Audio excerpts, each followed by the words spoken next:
الحمد للہ وکفا وسلام علی عباده الذین اصطفى اما بعد اعوذ باللہ من الشیطان الرجیم بسم اللہ الرحمن الرحیم ما كان محمد ابا احد من رجالکم ولکن رسول اللہ وخاتم النبیین صدق اللہ العظیم۔ پوری امت مسلمہ کا یہ ایک مسلم عقیدہ ہے جو کہ قرآن میں اللہ رب العزت نے بیان کیا ہے کہ رسول اکرم صلی اللہ علیہ وسلم یہ اللہ تبارک و تعالیٰ کے آخری نبی اور رسول ہیں، اور آپ کے بعد کوئی نیا نبی اس دنیا کے اندر اب نہیں آئے گا۔ اس عقیدے کا انکار کرنے والا کافر ہے، اسلام سے خارج ہے، اسلام اور مسلمانوں سے اس کا کوئی تعلق نہیں ہے۔ اس عقیدے کا انکار کرنے والے بہت سارے لوگ گزرے ہیں اور انہوں نے عقیدہ ختم نبوت کا انکار کیا، رسول اکرم صلی اللہ علیہ وسلم کی شان میں گستاخی کی، اور اللہ رب العزت نے پھر ان کو سزا بھی دی۔ لیکن ایک نام ایسا ہے جس کو شاید ہی کوئی ایسا بندہ دنیا کے اندر ہو جو اس نام کو نہ جانتا ہو، وہ ہے مرزا قادیانی۔ یہ بھی ملعون عقیدہ ختم نبوت کا منکر تھا، اور اللہ کے رسول صلی اللہ علیہ وسلم کے بعد وہ اپنے آپ کو نبی مانتا تھا۔ پھر اللہ رب العزت نے اس کو سزا بھی ایسی دی۔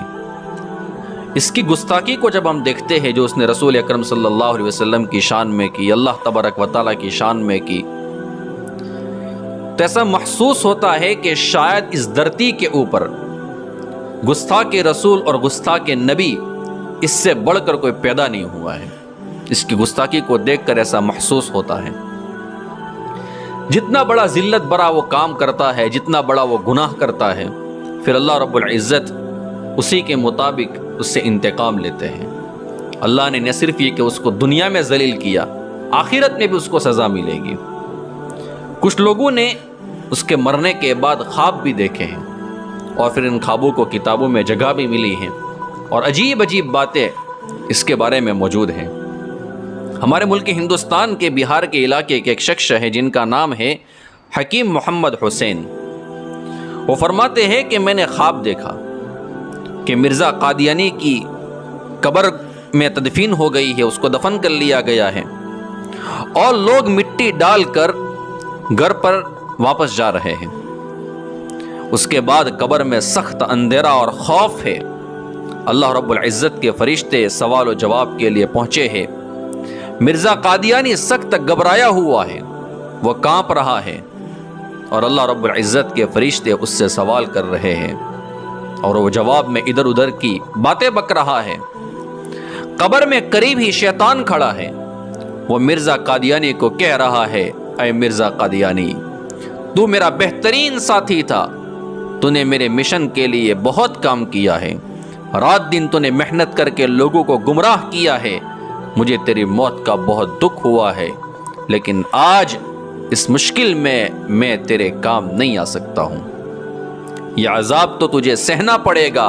یہ کہا اور شیطان غائب ہو گیا، اور اس کے ساتھ ہی مرزا قادیانی سخت ترین عذاب میں مبتلا ہو گیا، اور اس کی چیخ و پکار سے قبر میں ایک زلزلہ برپا ہو گیا۔ جناب سراج الدین کر کے ایک شخص ہے، وہ پہلے مرزائی تھے، وہ خود اپنا واقعہ بیان کرتے ہیں کہ میں پہلے مرزائی تھا۔ ایک رات میں نے خواب میں دیکھا کہ قادیان میں مرزا قادیانی کی قبر پر میں کھڑا ہوں۔ اچانک مجھے اس کی قبر پر ایک تختی نظر آئی جس کے اوپر لکھا ہوا تھا، فی نار جہنم خالدین فیہا ابدا، جہنم میں ہمیشہ کے لیے ان کو رہنا پڑے گا۔ بس یہ تحریر کو میں پڑھ رہا تھا کہ کانپ اٹھا، اور اس کے ساتھ ہی مرزا قادیانی کی قبر پر میں نے دیکھا کہ گید کے مانند، گید کی شکل میں بڑے بڑے جانور مجھے نظر آئے۔ میں بیدار ہوا، سجدے میں گر گیا، اور اللہ رب العزت نے میری مدد کی، اور میں نے مرزا قادیانی کو چھوڑ دیا، اس کے مذہب کو میں نے چھوڑ دیا، اور میں مسلمان بن گیا۔ یہ اللہ رب العزت نے ان کے ساتھ میرے دوستو حشر فرمایا ہے۔ اب میں آپ کو ایک کارگزاری سناتا ہوں۔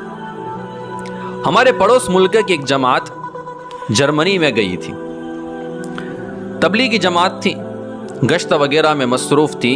شام ہونے کا وقت تھا کہ جماعت نے مغرب کی نماز راستے میں آنے والی ایک مسجد میں پڑھی۔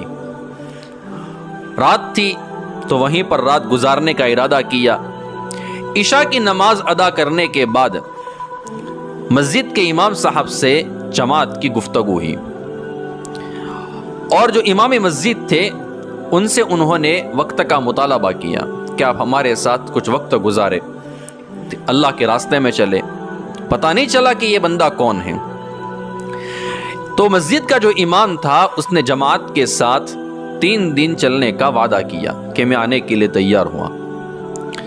جب صبح ہوئی تو پتہ چلا کہ جو مسجد ہے یہ تو مسجد نہیں ہے بلکہ قادیانیوں کی عبادت گاہ ہے، اور جو مسجد کا امام ہے وہ اس علاقے یعنی جو علاقہ ہے اس علاقے کے جو قادیانی ہے اور جو قادیانی جماعت ہے اس کا سربراہ ہے، اس کا ہیڈ ہے۔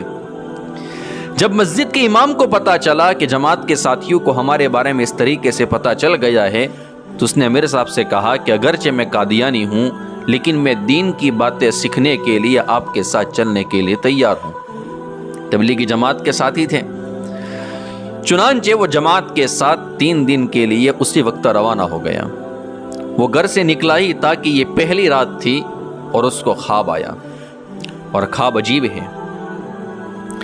خواب میں اس نے دیکھا کہ سرکار دو عالم صلی اللہ علیہ وسلم تشریف فرما ہے، حضرت ابوبکر صدیق رضی اللہ تعالی عنہ، حضرت عمر رضی اللہ تعالی عنہ بھی بیٹھے ہوئے ہیں، اور کچھ فاصلے پر ایک خنزیر زنجیر سے بندھا ہوا ہے۔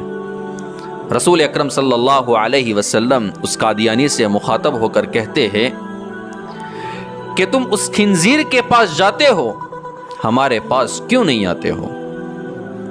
جب اس نے یہ خواب دیکھا تو اس خواب نے اس کو ہلا کر رکھ دیا، لیکن اس نے کسی سے اس خواب کا ذکر نہیں کیا۔ اگلی رات کو سو گیا تو پھر اس نے یہی خواب دیکھا، لیکن اس نے خواب کو کسی کے سامنے بیان نہیں کیا۔ تیسری رات ہوئی تو تیسری رات میں اس نے پھر خواب دیکھا۔ رسول اکرم صلی اللہ علیہ وسلم غصہ اور ناراضگی سے اس کو کہہ رہے ہیں کہ تم خنزیر کے پاس تو جاتے ہو اور ہمارے پاس نہیں آتے ہو۔ رات بھر وہ چین سے سو نہ سکا۔ صبح ہوئی تو وہ سر جھکائے جماعت کے امیر کی خدمت میں حاضر ہوا۔ پیشانی کے اوپر ندامت کا پسینہ تھا، آنکھوں سے آنسو جاری تھے، اور کہنے لگے کہ امیر صاحب مجھے کلمہ پڑھائیے، میں مسلمان ہونا چاہتا ہوں۔ امیر صاحب اور ساتھی خوشی سے اچھل پڑے اور اس سے پوچھا کہ یہ تو بتاؤ کہ آپ کو یہ توفیق کیسے ملی، کیا واقعہ ہوا؟ تو اس نے پھر اپنا خواب سنایا، اور اس خواب کی وجہ سے اللہ رب العزت نے اس کو اسلام کی دولت سے نوازا۔ تمام ساتھیوں نے اس کو مبارکباد دی۔ وہ نیو مسلم ہاتھ باندھ کے جماعت کے امیر صاحب سے درخواست کرنے لگا کہ میں اپنے گھر پر آپ کی دعوت کرنا چاہتا ہوں۔ امیر صاحب نے ساتھیوں سے مشورہ کیا اور اس کی دلجوئی کے لیے اس کی دعوت کو قبول کر لیا۔ جب جماعت اس کے گھر پر پہنچی تو انہیں سخت حیرانی ہوئی۔ اس کا ایک بہت بڑا اس کے گھر میں ڈرائنگ روم تھا، اور وہاں پر بہت سارے قادیانی اس کے جو دوست تھے وہ سب وہاں پر بیٹھے ہوئے ہیں۔ وہ نیو مسلم کہنے لگا کہ میرے صاحب مبارک ہو، میں نے اپنا مبارک خواب جب ان کو سنایا تو یہ سب کے سب قادیانی مذہب کو چھوڑ کر دائرہ اسلام کے اندر داخل ہو گئے ہیں۔ تو تبلیغی جماعت سے میرے دوستو اللہ رب العزت نے اس طریقے سے کام بھی لیا ہے۔ لوگ کہتے ہیں تبلیغی جماعت کو کہ یہ لوگ تو مسلمانوں میں تبلیغ کا کام کرتے ہیں، غیروں میں تبلیغ کا کام کیوں نہیں کرتے ہیں؟ یہ واقعات ہیں کہ اللہ رب العزت نے قادیانی جیسے لوگوں کو ان کے ہاتھ سے اسلام سے نوازا ہے۔ اللہ رب العزت سے ہم دعا کرتے ہیں کہ ایسے فتنوں سے اللہ تبارک و تعالی ہم سب کی حفاظت فرمائے، اور ختم نبوت کے اوپر اللہ تبارک و تعالی ہماری جان، ہماری مال، ہمارے وقت کو عافیت کے ساتھ قبول فرمائے۔ آمین یا رب العالمین، وآخر دعوانا ان الحمد للہ رب العالمین۔